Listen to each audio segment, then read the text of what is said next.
first one, we're going to do a step-by-step addition formula. So we're going to start out by launching Microsoft Excel, opening a blank workbook, and selecting the first A1 cell. So I'm going to minimize my screen, and I'm going to pop up Microsoft Excel. Again, Debbie, Janet, I do encourage you to use your own computer and follow along. That way you will get the first-hand experience with these tasks. My computer opened up to the Home tab, which is probably what's going to happen on yours too, unless you change the default settings. But you do see that by default, the spreadsheet opened up as blank. It will have default columns and rows, and it will have a couple sheets or worksheets available for us to use. It will have no name. It will be called Workbook 1 for starters. I'm going to go ahead and click on cell A1 as described, as instructed in my instructions. Again, feel free to use your handout. We are on page number 6, step-by-step addition. And once we select A1, we're going to start typing in our first formula. We're going to type equal sign 25 plus 15. And then we'll press enter or the tab key. Both tab and enter will give us the result. What you will notice is that Excel automatically displays the result in the cell. And if I would click on the cell again, then in the formula bar on the top, I will see the actual formula that we entered versus in the cell we see the result. So, was that hard? It's not too hard, right? So you just did it, right? You just created your first formula, and obviously it's just gonna get only better after this. So you're doing good, and keep up the good work. So let's go ahead and follow along with the instructions and do another exercise. We're gonna select the cell B1 this time, and we're gonna key in plus sign and then 18 plus 35. After that, again, we'll press either the tab or the enter key, and the computer will automatically display the result, which is 53.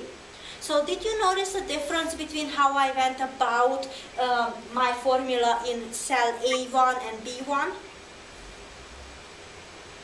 Jenna, did you happen to notice what was the difference?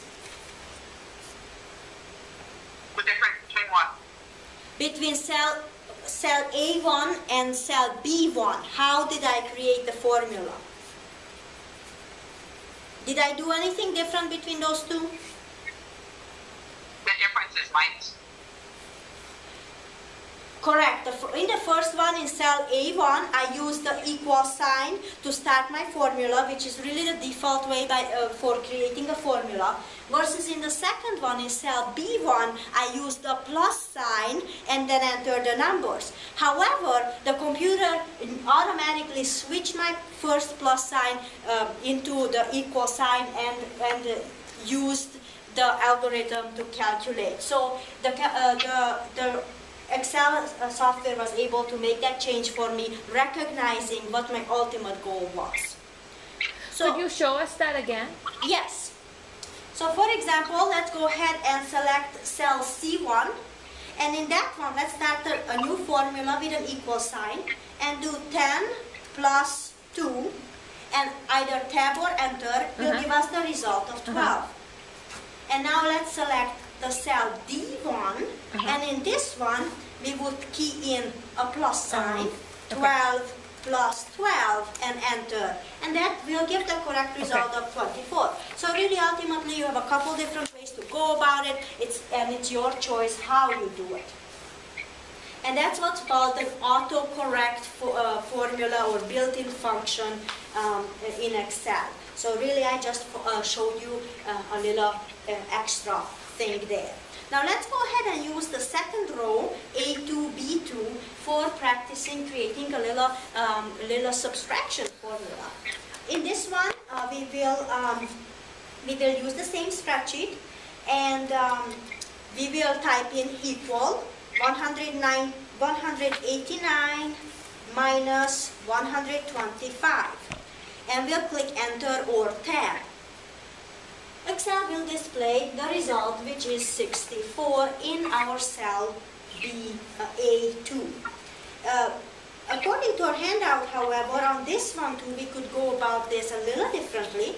We could do equal sign for starting our formula, then do a minus sign for 125, and then plus sign for 189. And when we click Enter, we realize that the computer was able to perform the calculation even in this format. So again, a couple different ways to do something. It's always good to know that options exist within Excel, just like in all the other software that you are already familiar with from Microsoft Office. Going forward, go ahead and on your own solve the step-by-step subtraction example number 2 on page 8.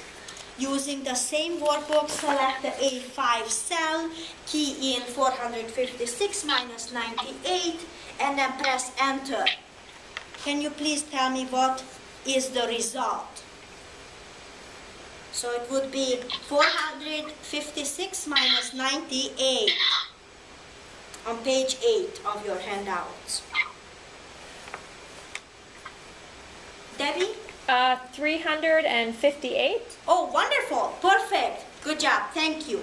Janet, go ahead and complete that transaction, and then I will call on you to solve the second example on that same slide, which is 545 minus 13 minus 8.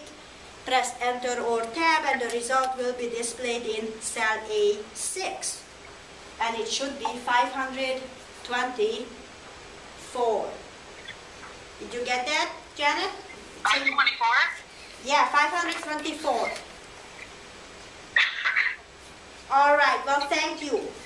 Moving on, we're going to do a multiplication. And for that, we're going to use the next row, A3. And obviously, the sign for multiplication is going to be your little star.